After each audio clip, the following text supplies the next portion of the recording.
எல்லாருக்கும் வணக்கம். எப்படி இருக்கீங்க? இன்றைக்கி நம்ம வந்து உக்காரை இனிப்பு எப்படி பண்ணுறதுன்னு பார்க்க போகிறோம். அது ரொம்ப ஈஸியாக பண்ணக்கூடிய ஒரு ஸ்வீட் ரெசிபி. இது எல்லா விதமான ஃபெஸ்டிவல்ஸ்க்கும் பண்ணலாம். வீட்டில் ஏதாவது விசேஷம்னா நீங்கள் பண்ணிக்கலாம். ஆக்சுவலி இது வந்து செட்டிநாடு ஸ்வீட். இது மதுரை, காரைக்குடி, சிவகங்கை அந்த ஊர் அந்த சைடில் எல்லாத்துலேயுமே இந்த ஸ்வீட் வந்து ரொம்ப ஃபேமஸ். அங்கே வந்து எல்லா ஃபங்க்ஷனுக்குமே வீட்டில் ஒரு பிறந்த நாளாக எதுனாலும் இந்த ஸ்வீட் பண்ணுவாங்க. ஓகே, அது எப்படி பண்ணலான்னு பார்க்கலாம். உங்களுக்கு என்ன பொருட்கள் தேவைன்னு சொல்கிறேன், நோட் பண்ணிக்கிறேங்க. இங்கே நான் அரை கப்புக்கு ரவை எடுத்திருக்கேன். அரை கப்புக்கு பாசிப்பருப்பு எடுத்து வச்சுருக்கேன். அதுக்கப்புறம் நான் இங்கே வந்து ஒரு கப்புக்கு வெல்லம் எடுத்து வெல்லத்தை அரை டம்ளர் தண்ணி ஊற்றி நல்லா காய்ச்சி வடித்து அந்த எடுத்துக்கேன். ஏன்னா வெள்ளத்தில் வந்து கல் மண்ணெல்லாம் இருக்கும் இல்லையா, அதனால நம்ம வடித்து எடுத்து வச்சுருக்கோம். அதே மாதிரி இங்கே அரிசி மாவு வந்து 1/4 கப்புக்கு எடுத்துருக்கேன். உங்கள்கிட்ட அரிசி மாவு இருந்தால் எடுத்துக்கோங்க. அரிசி மாவு இல்லைன்னா பச்சரிசியை வந்து ஒரு 3 மணி நேரம் தண்ணியில் ஊற போட்டுட்டு அப்புறம் தண்ணியை வடித்து எடுத்துட்டு அதை லைட்டாக உலர்த்தி விட்ருங்க. உலர்த்தி விட்டுட்டு அது நல்லா காஞ்ச பிறகு நீங்கள் வந்து அரைச்சி பொடி பண்ணி எடுத்துக்கலாம். ஆக்சுவலி நான் அப்படி தான் எடுத்து வச்சுருக்கேன். அப்புறம் ஏலக்காய் இருக்குல்ல, ஏலக்காய் ஒரு 4 ஏலக்காயும் 2 டீஸ்பூனுக்கு சீனி போட்டு நான் மிக்சியில் அடித்து வச்சுருக்கேன். ஏன்னா ஏலக்காய் நீங்கள் தனியாக போட்டு அடிச்சிங்க அப்படின்னா மிக்சியில் அடிப்படாது. அதனால் நான் சீனியும் சேர்த்து நல்லா அடிச்சிருக்கேன். பாருங்கள் எவ்வளோ நல்லா பட்டு போல் அடிப்பட்டிருக்குங்க. அதனால் சீனியும் சேர்த்து அடிச்சுக்கோங்க. சீனிக்கு போல் நீங்கள் ப்ரௌன் சுகர் இருந்தால் சேர்த்துக்கலாம், வெல்லம் இருந்தாலும் சேர்த்துக்கலாம். நம்ம கொஞ்சோண்டு உப்பு சேர்க்க போகிறோம். ஏன்னா நமக்கு இந்த ஸ்வீட்டுடைய இனிப்பை வந்து நல்லா தூக்கி கொடுக்கும். அதுக்கப்புறம் நான் கேஷ்யூ நட்ஸ் சேர்க்க போகிறேன். இந்த மாதிரி திருவின தேங்காய் வந்து 2 டேபிள் ஸ்பூன் எடுத்திருக்கேன். வாட்டர் 1 கப்புக்கு எடுத்திருக்கேன். நம்ம நெய் வந்து 2 டேபிள் ஸ்பூனுக்கு சேர்க்க போகிறோம். முதல்ல பாசிப்பருப்பு இருக்கு இல்லையா, அந்த பாசிப்பருப்பை வந்து முதல்ல நல்லா ஒரு ஃப்ளாட் பிளானில் எண்ணெய் ஊற்றாமல் வறுத்துக்கணும். வறுத்துட்டு அதை நீங்கள் வந்து குக் பண்ணி எடுத்துக்கணும். நல்லா அவிச்சு இந்த மாதிரி நல்லா மசிஞ்சிருச்சா, இது மாதிரி மசிச்சு எடுத்துக்கணும். நீங்கள் வறுத்துட்டு அதுக்கப்புறம் குக் பண்ணிக்கணும். இப்போ நம்ம என்ன போகிறோம்னா ஒரு பேன் எடுத்து இதில் லைட்டாக 1 டீஸ்பூனுக்கு நெய் ஊற்றிட்டு உங்களை ரவையை போட்டு நல்லா வறுங்க.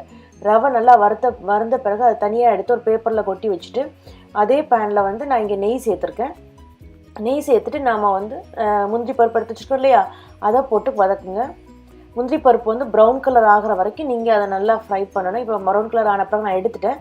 இப்போ இதே பேனில் எண்ணெய் இருக்குது, நெய் இருக்கு இல்லையா, அதில் வந்து நான் தண்ணி சேர்க்குறேன். எடுத்து வச்சுருக்கோம் இல்லையா 1 கப்பு தண்ணி. அதனால் தண்ணி சேர்க்கும் போது பார்த்து சேருங்க. நான் சூடான பேனில் சேர்க்கறதுனால நம்ம தெறிக்க வாய்ப்பு இருக்குது. இப்போ நாம் அந்த வறுத்து வச்சுருக்க ரவையில் அந்த அரிசி மாவையும் சேர்த்து கொட்டிட்டோம். இந்த மாதிரி பேப்பரில் நீங்கள் கொட்டிட்டிங்கன்னா உங்களுக்கு அதில் போட்டு கிண்டும்போது வசதியாக இருக்கும். அங்கே அந்த தண்ணி நல்லா கொதிக்க ஆரம்பித்த பிறகு அரிசி மாவையும் ரவையும் போட்டு இந்த மாதிரி கண்டினியூஸாக கிண்டிக்கிட்டே இருங்க. நீங்கள் கிண்டாமல் விட்டுட்டிங்கன்னா அப்படி பால்ஸாக வந்துடும். அப்போ வந்து உள்ளே இருக்கிற சில ரவையெல்லாம் அது மாதிரி வேகாமல் இருக்கும். அதனால தான் இது நல்லா கிண்டி விட்டதுக்கு பிறகு நம்ம இது குக் பண்ணி வச்சுருக்கோம் இல்லையா அந்த பருப்பு, அதை இதில் நம்ம கொட்டுறோம்.